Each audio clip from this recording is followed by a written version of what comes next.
মোৰ ইনষ্টা কমেণ্টত নে মেছেজত কালি এটা কুৱেশ্যন আহিছিলে পানী দিয়া নে নিদিয়া। মই তেওঁক কওঁ যে মই পানী দিওঁ, ইয়াৰ পৰা আৰু এই বাল্টিংটোৰে পানী দিওঁ। এনেকৈ লৈ যায়, এইটোৰ পৰা লৈ যায়, এইবিলাক দেখিছে এনেকৈ পানী দি যাওঁ। আৰু যিবিলাক মই কাপোৰ ৱাশ্বিং কৰোঁ, প্ৰথম পানীটো পেলাই, য'ত চাৰ্ফ থাকে চাৰ্ফৰ পানীটো পেলাই, দ্বিতীয় ৱাশ্বিঙৰ যিখিনি পানী সেইটো মই জাৰত ষ্টক কৰি ৰাখি মই স্কুটিত উঠাই লৈ আহি এনেকৈ গছে গছে দি যাওঁ।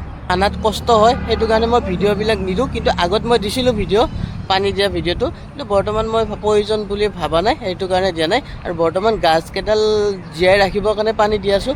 বহুত বেছি পানী দিয়া নাই, যাতে গছকেইডাল নমৰে, সেইটো হিচাপত মই পানী দি আছোঁ। জুন জুলাই আহিব, তেতিয়া আপোনাৰ বৰষুণ বহুত থাকিব, তেতিয়া পানী এভেইলেবল হ'ব।